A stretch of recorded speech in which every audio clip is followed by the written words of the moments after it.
Welcome everybody to another episode of Forgotten Coast Fishing. My name's David and I fish inshore and offshore, showing you what I do to find and catch fish. If that sounds appealing, go ahead and hit that subscribe button so you won't miss my future videos. Alright, so we're out in the Grady today, and as you can see we've got some fog, kind of typical for this time of year. So what we're going to start out with is triggerfish opened up a couple days ago. So first off, we're going to try to maybe get one of those keepers in the box. And what I'm going to use is just this standard chicken rig you see me using a lot. Very simple, but very effective. I'm going to go start out with this 4-ounce sinker at the bottom first. 3/0 circle hooks with squid on a 30-pound mono rig. Oh, here we go. Get him? Oh yeah, he's still here. Man, feels like a baby. Feels like a baby. This is my Shimano Symmetry older reel I used in a video or two ago. And my Talus PX by Shimano medium rod works well for this light chicken rig and these smaller fish, but this is a little on the smaller side from what we normally get. Let's see, what did we get? A vermilion? Oh man, we got a vermilion. Now usually I get ecstatic about these, and I am ecstatic right now, but usually I keep them, but I have a limit in the freezer already. So I'm going to throw this guy back. This is fun to catch. They're real tasty, but we don't need to overload our freezer right now. So we're going to let this guy back. Oh, right off the bat. Oh man, he may be a little bit bigger. Let's see. Kind of feels like that vermilion again. Yeah, like I said, I think 2 trips ago, we came out and we got our limit of vermilion. Yeah, we've got a lot of these guys in the freezer, and that's what this is again. So it's his lucky day. Now if we can get him in. Another nice vermilion. Man, now these are never out of season, so you can catch these all year round, and they only have to be 10 inches, and you get to keep 10. So that's why sometimes I get so excited about these guys. You know, when red snapper's out of season and we can catch nothing else. And these are snapper, so you know they've got a good taste to them, and they're really easy to clean. You can clean them, ow, and they jump around a lot and they stick you too, but they're real easy to clean. You can clean them just like a speckled trout. You don't have to go through the back and kind of work the fillet off the skin and around the ribs like you do with red snapper. You can just make that slit right behind the pectoral fin and just fillet it all the way off, having your knife go to the backbone just like you do a speckled trout. So when you do get a limit like that, you know, cleaning all those fish is not so daunting because you can, you know, do it fairly quickly. It's shaping up to be a good day again so far. Man, I actually kind of like having this fog. The Grady's got a radar, so I don't have to worry. But I have found I've had some of my best fishing on these foggy days. All right, most likely another vermilion. You can kind of tell the difference between a vermilion and a red snapper. A red snapper is really gonna fight you a lot harder, dig down to that reef. Vermilion, you know, typically they're not as big, but they seem to not have as much power, so you can kind of work them up a little bit easier. And that's exactly what we've got again here. Another nice vermilion. Man, so far so good on catching fish every drop. Oh, here he is. All right. So you see this old Shimano Symmetry is pulling up these fish just fine. You know, anything bigger, you're just gonna have to work against all the weight of your equipment and that kind of stuff. So I like to lighten up when I know I'm just catching these vermilion and those kind of things. Another vermilion. I think this makes number 4. Wow. Oh, here he is again. Oh man, this is a little bit bigger one, I think.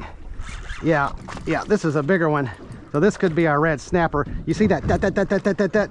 What that is, that's he's got his head turned and he's diving down like this, face first, you know, just digging in with his tail, trying to get back down. He's kind of giving out on me, which seems to be what happens a lot with these red snapper, and that's exactly what it is. That's what I was thinking, a red snapper. And that'll happen a lot. They'll kind kind of die out on you or kind of give out on you once they get it close to the surface. They just getting tired, I guess. But this might be a keeper. If he was in season, they only have to be 16, and he might just be that, but we're gonna let him go. Oh man, literally just drop it to the bottom and you hook one. Oh man, it's got a little bit more weight to him. Let's see if it's a red snapper or just a good vermilion or 2 vermilion again. Man, I forget about that option. 2 vermilion, since we've got 2 hooks on here. That's the beauty of this double drop rig. Obviously you've got 2 hooks, you can catch 2 fish, but I mean, it's such a simple way to fish, but it's super effective. So why do anything different? You know, if you're just catching the fish that you can keep and want to keep. What have we got? Oh man, a good vermilion. I was right, it's a good vermilion. Like I said, these guys don't get that big, but man, this is a good one. Saw a guy at a gas station today while I was getting gas in the grading, kind of chit-chatting about what we're going after and stuff, and we were talking about catching beeliners, and he asked me, you know, how many or what size are you catching? I said, well, last time I think I got about a 17-inch one. And he said, well, that's what we call an ocean liner. But I think this guy would definitely count as an ocean liner. Let's get a measurement on him real quick before we send him back down. These are total length, so squeeze that tail, get to the very tip of it, and he's 16.5. So if I was right about catching a 17-inch one the other day, that was a little shorter, but nonetheless, that's a good vermilion snapper size. Oh man, I had just closed the bail and had not even reeled up to kind of, you know, check where I was on the bottom or anything, and man, here he is. This is going to be number 9 if it's another vermilion, and it feels like it is. Just incredible. I know I keep saying that, but golly, these days don't happen all the time. But when they do happen, man, it sure is fun. So this is number 9. Wow. One thing you got to watch out for is this kind of thing with this chicken rig. Since you've got 2 hooks, you know, their potential there is getting all tangled up. So when you're getting those fish off, you just kind of have to keep your weight somewhere like over the side of the boat in the water a little bit, just to kind of keep some tension on it so it doesn't pop up on you. All right, here he is again. I'm sure this is our 10th vermilion. Oh, he may be on the bigger side too. Oh, now he's kind of giving up on us. No, he's still there. He's still there. Thought maybe he had gotten off, but just kind of getting tired. Here it is, number 10. Well, if we were keeping fish, we would have our limit here within about 45 minutes of fishing or less even. I wasn't even keeping track of time.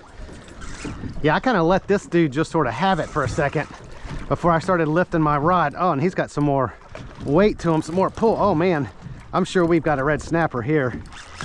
Yeah, this is definitely bigger. I mean, not so big that he's starting to rip out drag out of this little 4,000 reel. He took a little bit out, but anyway, he's definitely bigger than these vermilion I've been catching. There goes some drag. All right, how fun is this, y'all? This light tackle offshore fishing, pulling up who knows what each time. A lot of times it's vermilion, but we've definitely got something different this time. Maybe this is a big, nice trigger. Feels more like a snapper though, but you never know till you get them up. Oh man, this guy doesn't want to give it up though, I can tell you that. All right, where's the color? Man, how far down were you, dude? Where's the color? Here comes color. Now what have we got? Can't tell yet. Yeah, it is a red snapper. Man, look at this. Look at this red snapper. Man. Wow, look at this red snapper. Little 30-pound test, 3/0 circle hooks on a little tiny piece of squid on this 4,000 Symmetry 20-year-old reel. And let's check his length just to know what we're kind of dealing with. He's about 22 and a half. There you go, snapper. Man, that was a nice snapper on this little light rig. So it just kind of goes to show again, you know, you don't need super heavy stuff out here. Like I said earlier, this is just a Shimano Symmetry 4000 reel and an old one. And I didn't have the drag, you know, set super tight. He took it out a little bit, but nothing, you know, too much for this reel, for, you know, by any means. So, man, it just makes it that much more fun, in my opinion, when you're using a little bit lighter stuff instead of just, you know, hossing the fish up without any kind of fight to him. Oh, here he goes again. Oh, man. All right, is this the snapper again? Man, we went from vermilion after vermilion to, man, oh man, this is another good snapper. This is another good snapper. Here goes our drag a little bit. All right, but like I said, not too much for this reel by any means. You know, a good old redfish, which I've used this reel to catch before, pulls about the same. So, man, you're just pulling them straight up kind of thing. But, man, nonetheless, just so much fun. I'm guessing it's a red snapper. I'm guessing. Man, here comes our color, yeah. Oh yeah, another red snapper. Man, look at this, everybody. Man, look at these red snapper on this 30-pound mono 3/0 circle hooks. I keep saying it, but it's just amazing, man. And on little pieces of squid. Yeah, so this one's just a little bit smaller, but nonetheless, he's 21 inches. Just a nice red snapper. We would have limited out probably a couple times over. There he goes. Just that little square piece of squid is all these snapper are eating. You don't have to get out here with, oh man, here comes the dolphin. Ah, oh man. But you don't have to come out here with big old tomtates and big old different live baits and things. Man, just squid on the bottom catches these nice red snapper. It's simple fishing, everybody. Simple fishing. Oh man, there they are right there. There's a whole school of them. Dang. Hopefully they're just passing by. You guys, yeah, they're coming straight over. We need to give it up. We're not gonna pull this fish up just to get eaten by the dolphin. Man, there's too many of these guys. Just as sure as I bring one of those red snapper up, or if we get lucky, a triggerfish, or even one of those vermilions again, those dolphins are gonna come over and grab it, potentially, you know, break our gear here. You know, it's just not worth it. So I've got my eyes on another reef I've got some notes from. I think maybe holding some triggers.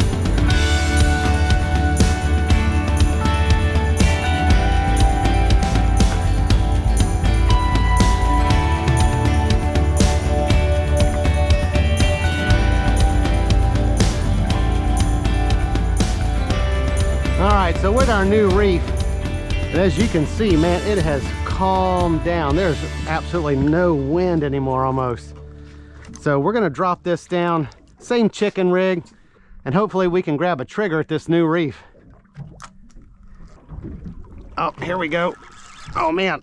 All right, let's see what this is. I don't know. This could be a trigger. This could be a trigger. I don't think it's a vermilion. It's either a red snapper or a nice trigger.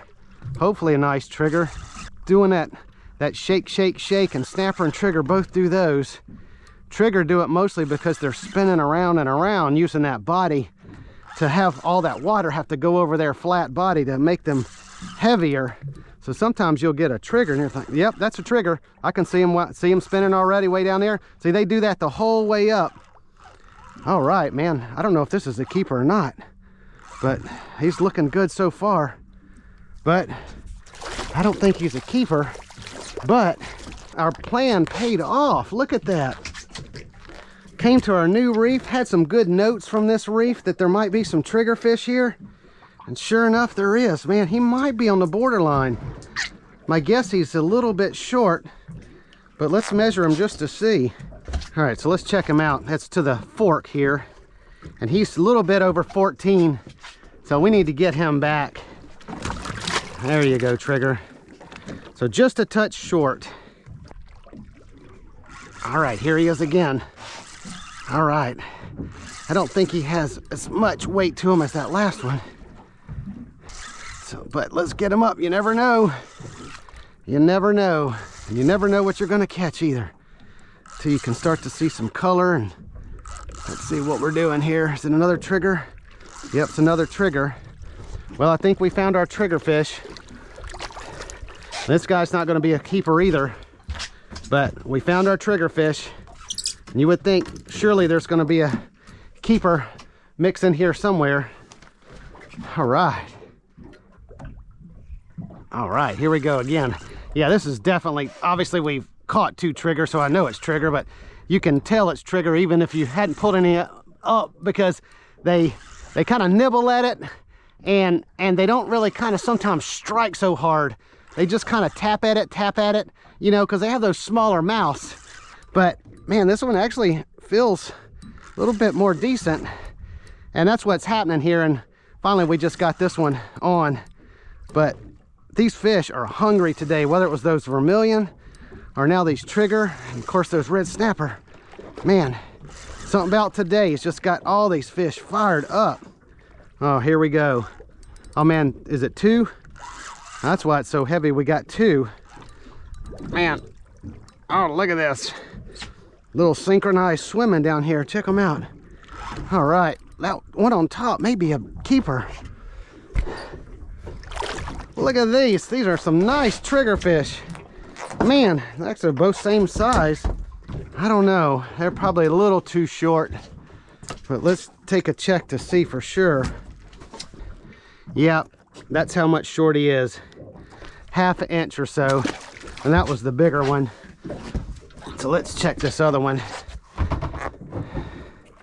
Yeah, he was even a little shorter, so he was 14. All right, so we're getting triggers. They're getting kind of close to being 15. So hopefully we've got a keeper or 2 mixed down in here somewhere. Oh, here we go. All right, this one might be worth a second look. Oh geez. Oh man, is this our red snapper again? Oh man, we've got a bigger one. This is probably the biggest one so far at this reef. Hopefully it's that big trigger we're looking for, but can't see him yet to tell. What have we got? What have we got? Where are you? Here he comes. Here he comes. What is it? Oh man, it's a trigger fish. It's our keeper. It's our keeper. I can tell from here. Oh man, and 2 of them. I think maybe this top one's our keeper. All right, look at all these trigger fish, everybody. And we got those big old wakes from those boats. But this one at the top is our keeper. I know it, I can tell. Let's get them off. That's our keeper. See how much bigger this one is, obviously? This is about the ones we've been catching. All right. Ow, man. You see that? You gotta be careful with these trigger fish. I got too close to his mouth. That's all he needed. And take a lunge for me. Dang near bit me. All right, so I know you're too little. So you go back. We think you're gonna be our keeper. All right. Harry, you came to see our keeper? Yeah. Don't get too close. All right, let's see what this guy measures. He is 16 and a half. So this is a nice trigger fish. A lot of times you're stuck getting 14 and a half, 14 and 3/4. This guy ended up being 16 and a half. So he is a nice trigger fish for the box. All right, I'm gonna go ahead and head on back to the house since we got our keeper trigger. Gonna go ahead and cook that up for dinner. So I'll see you at the cleaning table, but I got a new knife I'm excited to show you about.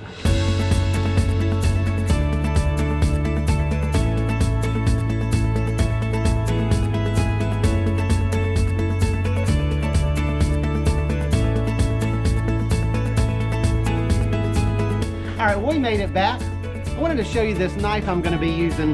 The guys over at Sword Knives and Tools sent this to me. I'm going to be partnering with them, so I'm super excited about that. But I kind of wanted to show you this before we clean that triggerfish. It does come with this sheath, which is kind of nice, and it's got the belt buckle, so you can put it on your belt, or it does fit on a 5-gallon bucket. That way you can kind of keep your knife safe. This blade is actually a carbon steel blade as opposed to a stainless steel. And what they tell me, that is actually harder than stainless steel, so it's going to hold that edge and stay sharper longer. And then they coat the blade with a Teflon titanium type process, which is going to keep it from corroding. So I'm excited to use it. So come on over to the cleaning table and we'll get that triggerfish cleaned. All right, to begin with this triggerfish, they have leather type skin. I mean, this feels like hardened leather. So it's really tough, even with this sharp knife. You could probably do it, but it's kind of tough to just kind of saw at your first cut. So what I like to do, I kind of like to feel where I'm going to be going from the head all the way down to the belly. So what I do first, instead of sawing like that, I go ahead and just make a puncture. And then just kind of go down with my knife from there. Then turn it over, kind of feel where you're going to end up, and then just do the same thing up towards the head. Now the next step is I start where the tail meets the body, and I'm just going to do that puncture again and just go through. Now, man, this is a sharp knife. You can tell once you kind of start getting through that skin and doing your regular cuts, man, this is a sharp knife. Then you're just going to open it up and kind of start to work this flesh from the bones.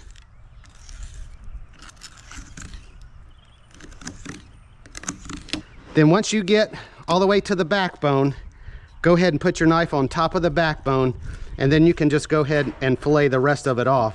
I mean, I can tell this is a lot easier than those knives I've been using before. All right, so next step is we need to get this fillet off the rib bones. And just kind of work your knife over top of the rib bones. Your knife will kind of let you know where you want to go. Once you get to the back of the skin, then you can just ride your knife on top of the bones here, all the way to that cut that you made a few minutes ago. And then same thing for the other side. So we're going to be making 1-pan Parmesan crusted fish with asparagus and potatoes. And the good thing about this recipe is it only uses this 1 pan, and I've even lined it with tin foil. So I've already got our oven preheated to 425 degrees, and I've already cut the hard ends off this asparagus, and I've diced up these potatoes. So what I'm going to do first, I'm going to take these asparagus, and I'm going to add this to this bag where I've put about 2 to 3 tablespoons of olive oil, and I've put a couple of cloves of garlic, as well as 1 teaspoon of salt and a ½ teaspoon of pepper. And just kind of work this bag around till you get that olive oil all coated on the asparagus. And now we're just going to set this aside.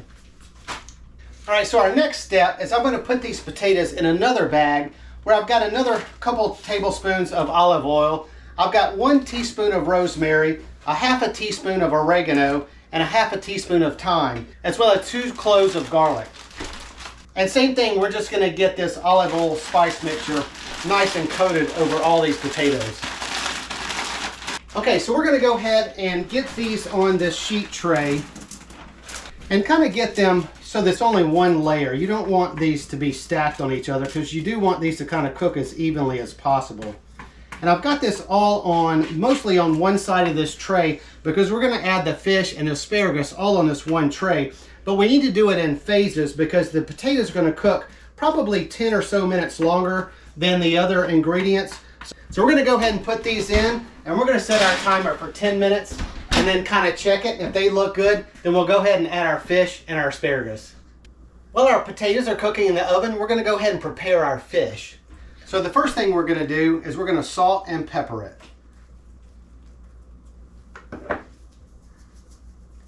And when you're preparing fish like this, where you're going to season it and then get it in the egg and then the breadcrumbs, it's a good idea to really kind of have a wet hand and a dry hand. So this is going to be my dry hand. You saw me using it with the salt. So I'm going to flip the fish over with my left hand and then salt the other side, as well as add some pepper. All right, then we're going to dip this in this egg, which also has a teaspoon of parsley added to it. Get the excess off, and then we're just going to kind of coat this in the panko, trying to get as evenly coated as we can. All right, and here you go. So I've coated this with the panko breadcrumbs. When we put this fish on the sheet tray, we're also going to add some Parmesan cheese on top. All right, so let's check these potatoes. So what I'm going to kind of do is I'm going to kind of take these tongs and just kind of feel of them to see if they're slightly soft. So I think that's what we want. So those went for that solid 10 minutes. We're just going to kind of mix these up a little bit. All right, so next we're going to get this fish and asparagus on, and I want to put just a little light coating of olive oil just so that fish and asparagus doesn't stick. Mostly the fish, the asparagus has already got olive oil on it. So we're going to add this trigger fish, and we want to make sure we have room for the asparagus, so we might need to kind of move things around a little bit. So that looks pretty good.